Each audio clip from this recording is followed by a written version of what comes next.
যখন মাইয়েতকে কবরে শোয়ানো হয় তখন সে তাকে দাফন করে যাওয়া ব্যক্তিদের হাঁটার খসখস আওয়াজ শুনতে পায়। এরপরে তাকে যখন শুইয়ে দেওয়া হয়, সে যদি মুমিন ব্যক্তি হয় তাহলে তার মাথার দিকে তার সলাত এসে দাঁড়িয়ে যায়। দুনিয়াতে আপনি যে নামাজগুলো পড়েছেন, আমি যে নামাজগুলো পড়ছি, এগুলো মাথার দিকে দাঁড়িয়ে যায়। ডান দিকে চলে আসে তার সওম, সওম মানে কি? রোজা। বাম দিকে চলে আসে যাকাত। তারপরে পায়ের দিকে চলে আসবে তার আত্মীয়তার সম্পর্ক রক্ষার ইবাদত, তার এই যে অন্যান্য দান সদকা, তার নফল আমল, তার তাসবিহ তাহলিল, তার কোরআন তেলাওয়াত ইত্যাদি পায়ের দিকে চলে আসবে। এখানে একটা হাদিস এসেছে, সূরাতুল মুলক যে ব্যক্তি রাতের বেলা তেলাওয়াত করবে, কোন সূরা ভাই? তাবারাকাল্লাযী বিয়াদিহিল মুলক ওয়া হুয়া আলা কুল্লি শাইইন কাদির। এই সূরা যে ব্যক্তি রাতের বেলা করে তেলাওয়াত করবে, ইনশাআল্লাহ সূরা মুলক কবরে তার সাথে থাকবে এবং কবর আযাব থেকে সূরা মুলক তাকে বাঁচাবে ইনশাআল্লাহ। আমি বুঝাচ্ছি যে কি অবস্থাটা হবে। এবার দুজন ফেরেশতা মাথার দিক থেকে আসবেন, আসতে চাইবেন, সালাত বলবে এখান দিয়ে আসা যাবে না, এদিক দিয়ে আসা যাবে না। ডান দিক দিয়ে আসতে চাইবেন, এদিক দিয়ে আসা যাবে না। বাম দিক দিয়ে আসতে চাইবেন, যাকাত বলবে এদিক দিয়ে আসা যাবে না। পায়ের দিক দিয়ে আসতে চাইবেন, আমলগুলো বলবে এদিক দিয়ে আসা যাবে না। তারপরেও তারা আসবেন, চোখগুলো হবে নীল এবং কালো বর্ণ, নীলাভ চোখের, কালো। মুনকার নাকি? উঠে বসিয়ে দেওয়া হবে। এবার তিনটা প্রশ্ন। প্রথমে প্রশ্ন হচ্ছে কি? মান রব, তোমার রবকে? তখন মুমিন বান্দা বুক ফুলিয়ে বলবে রব্বি আল্লাহ, আমার রবকে আল্লাহ। পৃথিবীতে যে ব্যক্তি আল্লাহর সাথে শিরিক করে নাই, আল্লাহর তাওহীদের উপর থেকেছে এবং তার উপরে মৃত্যুবরণ করেছে, ইনশাআল্লাহ সে ব্যক্তি এর উত্তর নির্দ্বিধায় দিতে পারবে ইনশাআল্লাহ। আর দুনিয়াতে যে বা যারাই আল্লাহর সাথে শিরিক করবে, আল্লাহর সাথে শিরকের পাপে লিপ্ত হবে, ওই অবস্থায় মারা যাবে, তাওহীদের উপর থাকবে না, কোশ্চিন কালেও মান রব্বুক উত্তর দিতে পারবে না। তারপরে প্রশ্ন হয়ে যাবে ভাই দিনুক, তোমার দিন কি ছিল? মুমিন বান্দা উত্তর দিবে কি? দিন ইয়ান ইসলাম, আমার দিন ছিল ইসলাম। এখানে শুনে রাখেন, পৃথিবীতে যারা ইসলামকে পরিপূর্ণ রূপে পালন করবে তারাই এই উত্তর দিতে পারবে ইনশাআল্লাহ। যারা ইসলামকে ঠাট্টা বিদ্রুপের হাসি তামাশার পাত্র বানিয়েছে, মন চাইলে কিছু করি, মন চাইলে কিছু করি না, সহজগুলো একটু আমল করি, বাকি কিছুর আমল ধারি না, হ্যাঁ, নামাজ পড়ি, সুদ ছাড়তে পারি না, ঠিক আছে, বছর বছর ওমরা করি, এদিকে ঘুষ দুর্নীতি ছাড়তে পারি না, ইসলামকে ঠাট্টা তামাশার পাত্র বানিয়েছে, এরা কোশ্চিন কালে উত্তর দিতে পারবে না মা দিনুক, দিনে পরিপূর্ণরূপে ইসলামে প্রবেশ করতে বলেছেন আল্লাহ রাব্বুল আলামিন। যারা পরিপূর্ণরূপে ইসলামে প্রবেশ করবে এবং ইসলামের প্রতিটা মৌলিক বিধান মেনে চলবে, ইনশাআল্লাহ তারা এর উত্তর দিতে পারবে। এরপরে আসবে তৃতীয় প্রশ্ন। নবী সাল্লাল্লাহু আলাইহি ওয়াসাল্লামকে দেখানো হবে, যখন দেখানো হবে তখন সূর্য যখন ডুবে যায়, যে দৃশ্যটা আমরা দেখতে পারি না, ওই দৃশ্যটা ভেসে উঠবে এবং মুমিন বান্দা অস্থির হয়ে যাবে, বলবে আমাকে ছেড়ে দাও, আমি নামাজ পড়বো। সুবহানাল্লাহ। তার কারণ তার কাছে মনে হবে যে আসরের ওয়াক্ত হয়ে গেছে, আসরের ওয়াক্ত হয়ে গেছে, আসরের ওয়াক্ত চলে যাচ্ছে, আমাকে নামাজ পড়তে হবে। চিন্তা করেছেন? ওই যে একটা হাদিস আছে না, যে 7 শ্রেণীর মানুষকে আল্লাহ রাব্বুল আলামিন আরশের ছায়া দিবেন। তার মধ্যে এক শ্রেণীর মানুষকে, যার অন্তর মসজিদের সাথে ঝুলে থাকে, তার মন মসজিদের সাথে ঝুলে ছিল, এই সূর্য ডুবে গেল বলে আমাকে ছেড়ে দাও, আমি নামাজ পড়তে যাব। তখন ফেরেশতারা বলবেন তোমাকে নামাজ পড়তে দেয়া হবে, তবে তার আগে তুমি এর উত্তর দাও। কি উত্তর? এই ব্যক্তির দিকে তাকাও। তখন নবী সাল্লাল্লাহু আলাইহি ওয়াসাল্লামকে দেখানো হবে, সাল্লাল্লাহু আলাইহি ওয়াসাল্লাম দরুদ পড়বেন। বলা হবে যে এই ব্যক্তির সম্পর্কে তোমার কি ধারণা? মান হাযা রাজুল বুইসা ফীকুম, এই ব্যক্তি কে, যাকে তোমাদের কাছে পাঠানো হয়েছিল? মুমিন ব্যক্তি নির্দ্বিধায় বলে দিবে যে তিনি হচ্ছেন আমার নবী মুহাম্মদুর রাসূলুল্লাহ সাল্লাল্লাহু আলাইহি ওয়াসাল্লাম। দেখুন, পৃথিবীতে যে বা যারাই নবী সাল্লাল্লাহু আলাইহি ওয়াসাল্লামের সুন্নতের উপর আমল করবে, ইনশাআল্লাহ সে তার উত্তর দিতে পারবে। দুনিয়াতে যারা নবীর সুন্নতের 5 পয়সা পরোয়া করছে না, তার আদর্শের 5 পয়সা দাম দিচ্ছে না, তারা কোশ্চিন কালে উত্তর দিতে পারবে না। নাম হতে পারে আব্দুর রহমান, আব্দুর রহিম, নবীর সুন্নতের ধার ধারে না, তারা উত্তর দিতে পারবে না। তো নবীর সুন্নতের গুরুত্ব কত গভীর, এটা আমাদেরকে এখান থেকে বুঝতে হবে। তাই প্রিয় যুবক ভাইরা, মুসলিম ভাইরা, আমাদের জীবনটাকে নবীর আদর্শ এবং সুন্নতে ঢেলে সাজাতে হবে। সকাল থেকে সন্ধ্যা পর্যন্ত প্রতিটা কাজ করবো কার তরিকায়?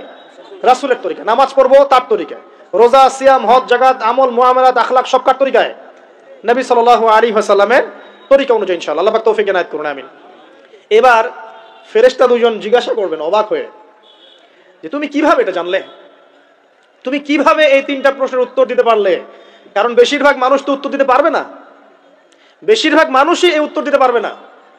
কারণ কিয়ামতের মাঠে 1999 জন মানুষ জাহান্নামে যাবে, নাউজুবিল্লাহ। তো এটা কঠিন পরীক্ষা। আল্লাহ রাসূল সাল্লাল্লাহু আলাইহি ওয়াসাল্লাম বলেছেন যে নিশ্চয়ই তোমাদেরকে এখানে পরীক্ষায় ফেলা হবে, আর তোমরা যদি এই পরীক্ষা জেনে তোমাদের মৃতদেরকে দাফন করা থেকে বিরত না থাকতে, তাহলে আমি তোমাদেরকে শুনিয়ে দিতাম কবরে কেমন পরীক্ষা হয়। মানে যদি আমরা শুনতে পারতাম যে কবরে কেমন পরীক্ষা হয়, আমরা ভয়ে আমাদের মৃতদেরকে দাফন পর্যন্ত করতাম না। এটা নবীজি বলছেন সাল্লাল্লাহু আলাইহি ওয়াসাল্লাম। তাকে জিজ্ঞাসা করা হবে যে তুমি কিভাবে জানলে এটা? বেশিরভাগ মানুষ তো পারে না উত্তর দিতে। তখন সেই ব্যক্তি বলে বসবে, সেই ব্যক্তি বলবে যে করাতু কিতাব আল্লাহ, আমি আল্লাহর কিতাব এই কোরআন পড়েছি। মুমিন বলবে আমি আল্লাহর কোরআন পড়েছি, ফাআমানতু বিহি, আমি এর উপর ঈমান এনেছিলাম, ওয়া সাদ্দাকতু, এবং সত্যায়ন করেছিলাম। সুবহানাল্লাহ। অতএব দুনিয়াতে যারা দ্বীনের জ্ঞান অর্জন করছে না, কোরআন পড়ছে না, হাদিস পড়ছে না, পড়াশোনার চেষ্টা করছে না, জানার চেষ্টা করছে না, কবরে পাওয়ার ডিফিকাল্ট আছে। এটা একটা অন্যতম প্রশ্ন। আমরা কিন্তু মনে করি 3টা প্রশ্ন হচ্ছে, আসলে প্রশ্ন হচ্ছে কয়টা? 4টা। 3টার পরে আরো একটা এক্সট্রা। কিভাবে জানলে?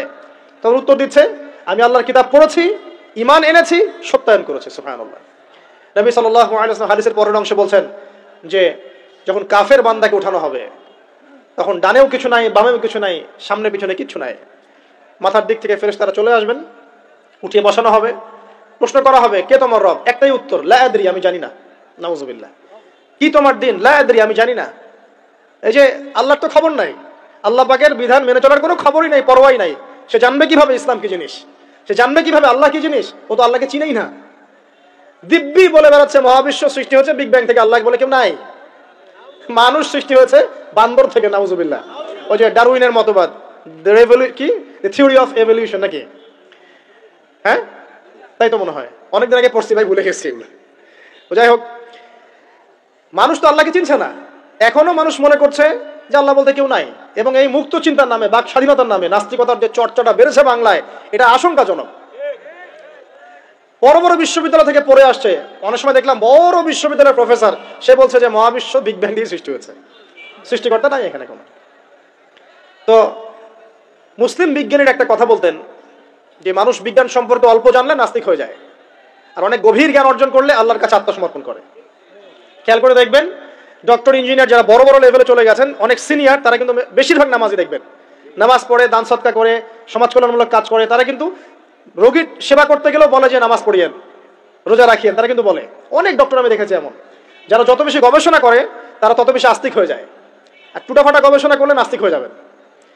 কত প্রশ্ন, ইসলামের এটা কেন, ওইটা কেন, ইসলামে বহুবিবাহ কেন, হ্যাঁ, ইসলামে কি পর্দার বিধান কেন, তারপর ইসলামে এত রেস্ট্রিকশনস, এত বাইন্ডিংস কেন, হ্যাঁ, স্বাধীনতা নাই কেন, কত প্রশ্ন। ইসলামের এগেইনস্টে কত তীর এখন ছোড়া হচ্ছে।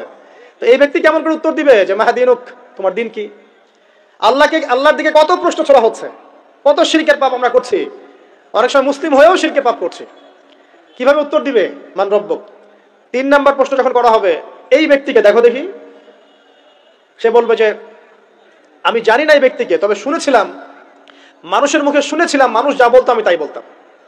মানে সে রাসূল সাল্লাল্লাহু আলাইহি ওয়াসাল্লামের নাম শুনেছিল হয়তোবা, কিন্তু তার সুন্নত বা আদর্শ কখনো মেনে চলে নাই, পারলো না। এবার জান্নাতি ব্যক্তি হলে কি হতো? ওই যে সূর্য ডুবছিল যেখানে, তার দৃষ্টির সীমা পর্যন্ত কবরকে প্রশস্ত করে দেওয়া হতো, এবং জান্নাতের একটা দরজা তার কবরে খুলে দেওয়া হতো। এটা কিভাবে করা হবে সেটা আল্লাহ পাক জানেন, এটার ব্যাখ্যা করার জ্ঞান আল্লাহ আমাদেরকে দেন নাই। যেই মানুষের ক্ষুদ্র জ্ঞানে মানুষ ব্যাকটেরিয়া ভাইরাস নিয়ে গবেষণা করতে হিমশিম খেয়ে যায়, সে মহাবিশ্বের স্রষ্টা নিয়ে কিভাবে গবেষণা করবে? আল্লাহ পাকের অসীম জ্ঞানের সামনে আমার জ্ঞান কি? খুবই ক্ষুদ্র। হাদিস এসেছে বুখারী শরীফের মধ্যে যে একটা মহাসমুদ্রের মধ্যে যদি একটা পাখি 1 ফোঁটা পানি উঠিয়ে নিয়ে যায়, ওই 1 ফোঁটা পানি হচ্ছে মহাবিশ্বের জ্ঞান, আর বাকি পুরো মহাসাগর হচ্ছে আল্লাহ পাকের জ্ঞান। তো আমরা এই ক্ষুদ্র জ্ঞানের মানুষ হয়ে আল্লাহর জ্ঞানকে কেমন করে পেনিট্রেট করতে পারি? তো আল্লাহ পাক জান্নাতের দরজাগুলো খুলে দিবেন, একটা দরজা খুলে দিবেন, সেখান থেকে বাতাস আসবে, সে জান্নাতের নাজ নেয়ামত উপভোগ করতে থাকবে, এবং তার রূহটাকে সবুজ রঙের পাখির আকৃতিতে জান্নাতে রেখে দেওয়া হবে। ইল্লিন মানে ওখানে জান্নাতের নিয়ামত সে পাবে। এটাকে বলা হয় দারুল বারজাখ বা বারজাখের জীবন।